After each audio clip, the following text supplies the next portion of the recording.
In this screencast, we're going to be taking a look at the general and specific solutions to trig equations. So let's see.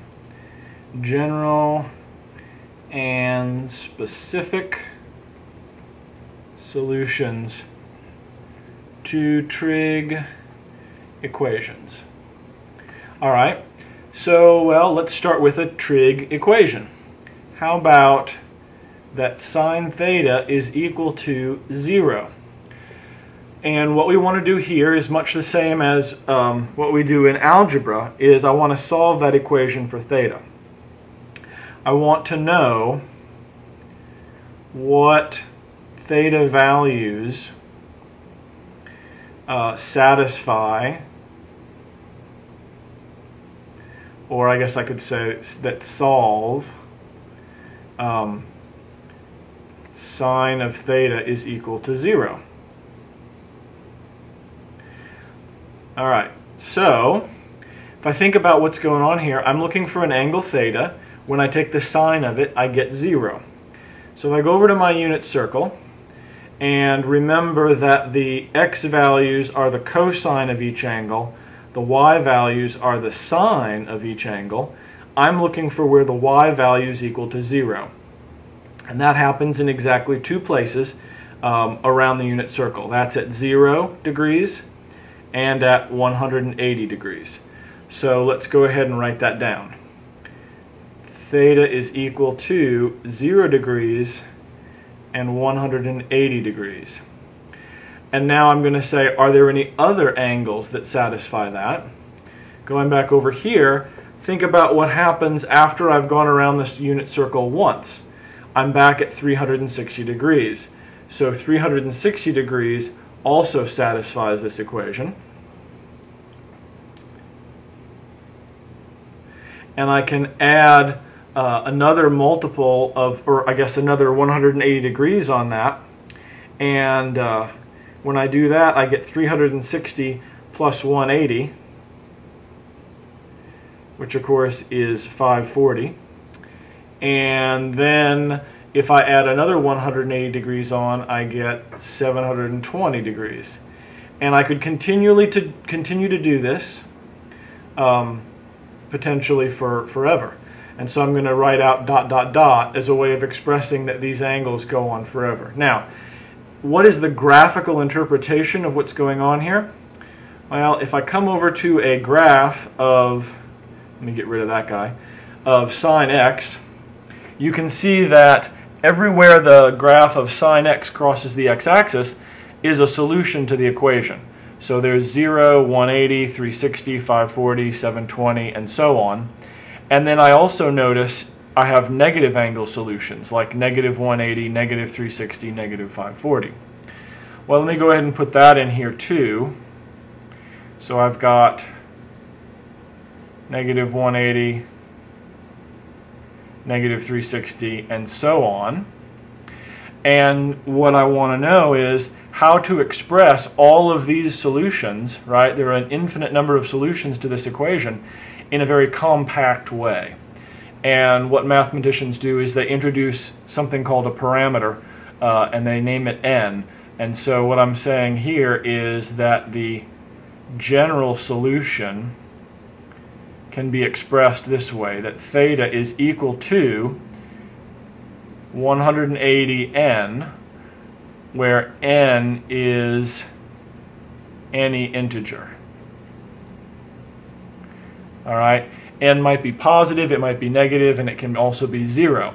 And so you can see how this equation, this general solution, will generate all of these individual solutions to the equation. So you plug in n is equal to 0, you get 0. You plug in 1, you get 180. You plug in 2, you get 360, and so on. And then if I plug in negative 1, I get negative 180. Negative 2 gives me negative 360, and so on. So this is a really nice, compact way of expressing the general solution of the equation. Now I want to talk about what we mean by the specific solution to the equation. And it's kind of convention here to say that the specific solutions all occur within one period of the function. So if I go back over here to sine theta, right, I'm looking for solutions like 0 and 180.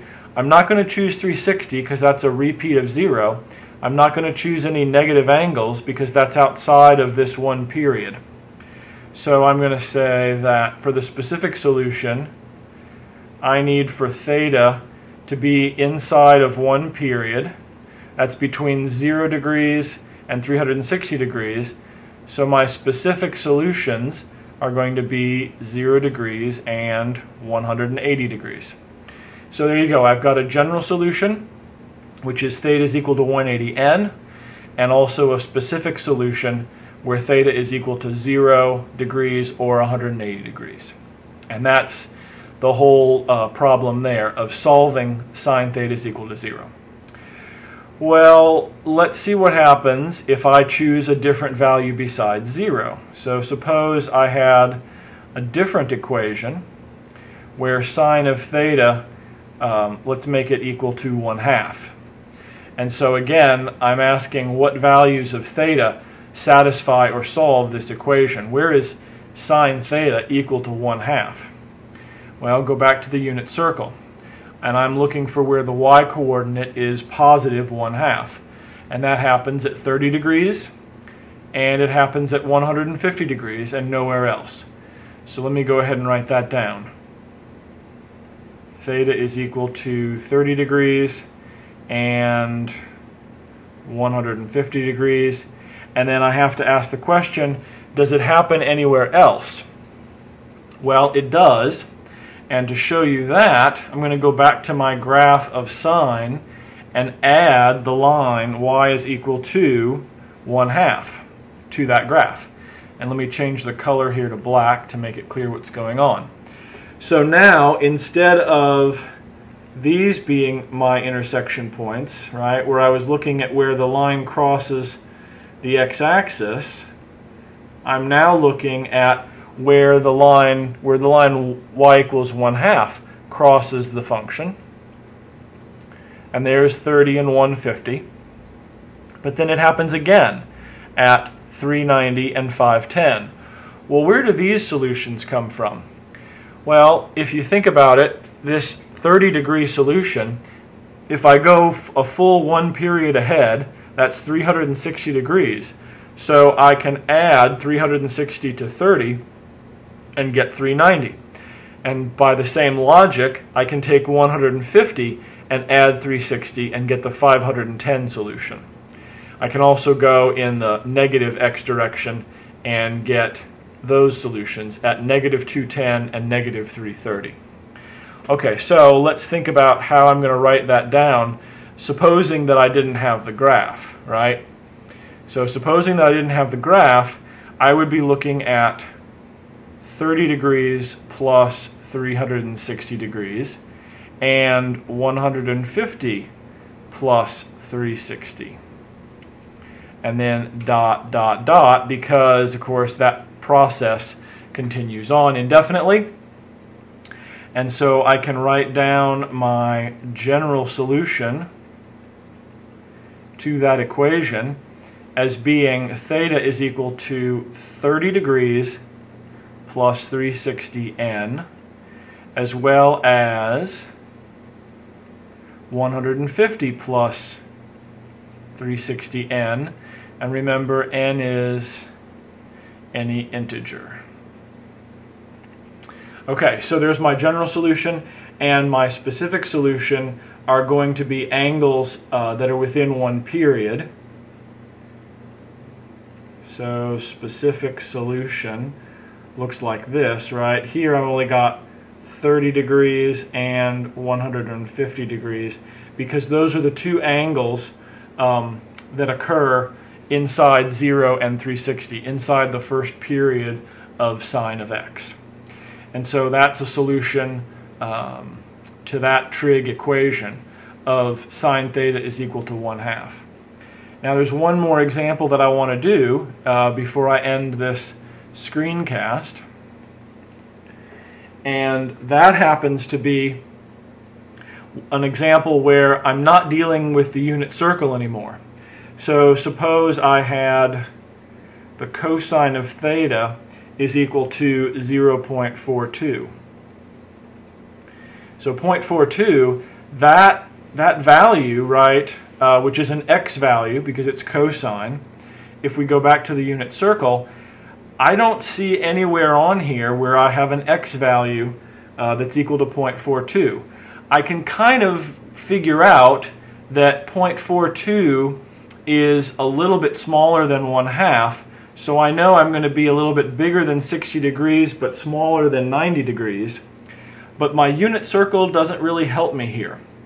So I have to turn to my calculator and recognize that I have a button on there called inverse cosine. And I'm going to take the inverse cosine of 0.42. And when I do that on my calculator, being sure that I'm in degree mode, I'm going to get 65.2 degrees. Alright, so 65.2 degrees. Well, that seems reasonable. It's a little bit bigger than 60, but less than 90. But I'm still after general and specific solutions to this equation. So I have to ask myself, does this happen anywhere else? If I go back to the unit circle, I can tell that anywhere the x coordinate is a little bit smaller than 1/2, that's going to happen again right down here, somewhere a little bit less than 300, but bigger than 270. And the question is, how do I figure out what that angle is?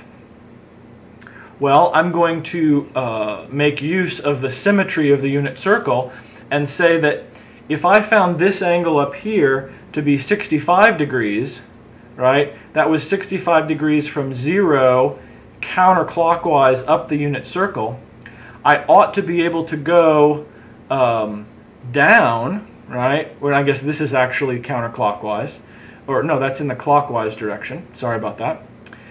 In the clockwise direction, if I go down by 65 degrees, I should be right in here, a little bit under 300, so that calculation is going to be something like 360 minus 65.1.